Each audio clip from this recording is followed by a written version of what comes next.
Photos எல்லாத்தையுமே காட்டி வந்து சிவா கிட்ட கேட்குறாங்க. சிவா உடனே வந்து சொல்கிறாரு, இங்கே பாருங்கள், உண்மையிலே வந்து நீங்கள் லவ் பண்ணீங்களா சிந்துவன்னு கேட்குறாரு. ஆமாம் அப்படின்னு சொல்லிட்டு அரவிந்த் வந்து சொல்லிட்டுருக்காரு. அரவிந்த் சொல்கிறது உண்மை இல்லைன்னு சொல்லிட்டு சிவா வந்து ஆதாரப்பூர்வமாக நிரூபிக்கிறாரு. இந்த மாதிரி அரவிந்த் கிட்ட நிறைய கொஷின்ஸ்லாம் கேட்குறாரு.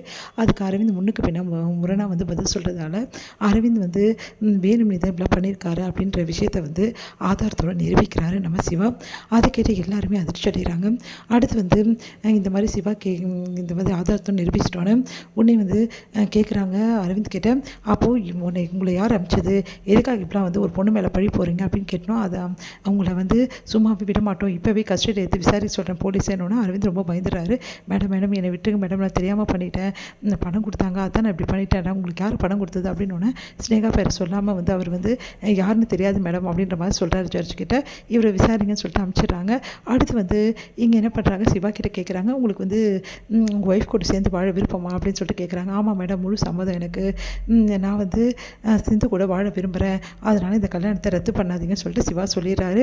அதை கேட்டு அவங்க அம்மா எல்லாருமே அதிர்ச்சி அடைகிறாங்க. அடுத்து வந்து சிவா வந்து இப்படி சொன்னோன்னே சிந்துக்கு ஒன்றுமே புரியல. சிந்துவோட அப்பா வந்து சிவாவுக்கு நன்றி சொல்கிறாரு. அடுத்து சிந்து ஓடி வந்து ஒன்றும் புரியாமல் அப்படி யோசிக்கிறாங்க. ஏன் டாக்டர் இப்படி பண்ண அப்படின்னு சொல்லிட்டு கேட்குறாங்க.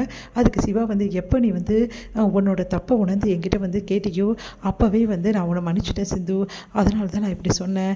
ஆனால் ஒன்று, நீயா வந்து இந்த மாதிரி சொல்வேன் நான் எதிர்பார்க்கல, அந்தளவு தப்பை நீ உணர்ந்துட்ட, அதனால் எனக்கு எந்த பிரச்சனையும் இல்லை அப்படின்றாங்க. அது கேட்டு அப்படியே நெகிழ்ச்சடைகிறாங்க. தேங்க்ஸ் டாக்டர், என் மானத்தையும் காப்பாற்றிட்ட, என் உயிரையும் நீ காப்பாற்றிட்ட அப்படின்னு சொல்லிட்டு அப்படியே தேங்க்ஸ் சொல்லிட்டு இருக்காங்க.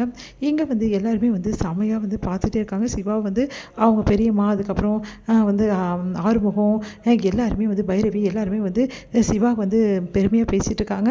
அப்போ கரெக்டாக அவங்க அம்மா வந்து சிவாவை செம்ம டென்ஷன் ஆகிறாங்க. ஏன் சிவா இப்படி பண்ண, நல்ல வந்து சான்ஸ் வந்து கெடுத்துக்கிட்டீரா, உன்னெல்லாம் என்ன பண்ணுறது அப்படின்றாங்க. இங்கே பாருமா, சிந்துவை அவமானப்படுத்தி எனக்கு அந்த சான்ஸ் தேவை கிடையாது அப்படின்னு சொல்கிறாரு. சரி நீங்களாம் திருந்தவே மாட்டேன் அப்படின்னு சொல்லிட்டு போயிடுறாங்க. இங்கே ஸ்னேகா வந்து அப்படியே வந்து நைஸாக போக பார்க்குறாங்க. ஸ்னேகா நில்லு அப்படின்றாரு சிவா. அது கேட்டு அதிர்ச்சி அடைகிறாங்க ஸ்னேகா. சிவா அப்படின்னு சொல்லிட்டு அப்படியே வராங்க. நிற்கிறியா அப்படின்னு அப்படியே பார்க்குறாங்க. சிவா அது வந்து இங்கே எதுவும் நடந்திருக்குன்னு தெரியும், அதை என்ன நடந்துச்சுன்னு பார்க்கறதுக்கு வந்தேன், வேற ஒன்றும் இல்லை, எனக்கு தெரியாது நினைக்கிறியா, இதுக்கு எல்லாத்துக்கும் காரணம் நீ தான், எனக்கு நல்லாவே தெரியும், எங்கள் அம்மாவை தூண்டி விட்டு வேலை செஞ்சு வச்சுருக்க, அதுவும் எனக்கு தெரியும், சிந்து கிட்ட வந்து நயவஞ்சகமாக கையெழுத்து வாங்கியிருக்க, இதெல்லாம் எங்கள் அம்மா வச்சு தானே பண்ணேன் அப்படின்னு ஒன்று அதிர்ச்சியாக பார்க்குறாங்க. இவன் இப்படி கண்டுபிடிச்சான் அப்படின்னு சொல்லிட்டு, எனக்கு எல்லாம் தெரியும், நீ சிந்துவை அவமானப்படுத்தணும்னு நினச்சல, அப்போவே நீ தூத்துட்ட, சிந்துவை அவமானப்படுத்தினா நான் சும்மா இருக்க மாட்டேன் பார்த்துக்கிட்டு, சிந்து என்னோடய ஃப்ரெண்டு, என் ஃப்ரெண்டுக்காக நான் என்ன வேணாலும் செய்வேன் அப்படின்றாரு. அதை கேட்டு அப்படியே அதிர்ச்சியாக பார்க்குறாங்க. என்ன சிவா நீ இப்படி பண்ணிகிட்ருக்க, சிந்து தான் உனக்கு துரோகம் பண்ணால, அவளுக்கு நல்ல சான்ஸ் கிடச்சதில்ல, நீ யூஸ் பண்ணிக்காமல் இப்படி பண்ணிட்ட, நீ முட்டாள் சிவா அப்படின்றாங்க. நான் முட்டாள் தான், பின்ன முட்டாள் இருந்ததால் தானே உன்னை லவ் பண்ணேன், நீ எப்படிப்பட்டவன் தெரியாமல் உன்னை லவ் பண்ணேன், நான் முட்டாள் இல்லைன்னா உன்னை போய் நான் லவ் பண்ணிருப்பேன், உன்னை நம்பியிருப்பேனா அப்படின்னு அப்படியே அதிர்ச்சியாக பார்க்குறாங்க. இங்கே பார், இதுக்கப்புறம் தேவையில்லாமல் எங்கள் குடும்பத்தில் ஏதாவது குழப்பத்தை உருவாக்கணும்னு நினச்ச இந்த சிவா எப்படிப்பட்டவன் காட்ட வேண்டியது இருக்கும், இந்த சிவா சாதாரணமாக தான் நீ பார்த்துருக்க, அதுக்கப்புறம் வேறு முகத்தை பார்ப்பேன் அப்படின்றாரு. அதை கேட்டு அதிர்ச்சி அடைகிறாங்க ஸ்னேகா.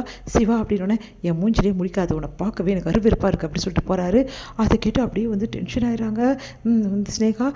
இப்படி பண்ணுறானே சிவா அப்படின்னு சொல்லிட்டு இங்கே வந்து என்ன பண்ணுறாங்க, நம்ம சிந்து வந்து அப்படியே வந்து சிவாவை பார்க்குறாங்க.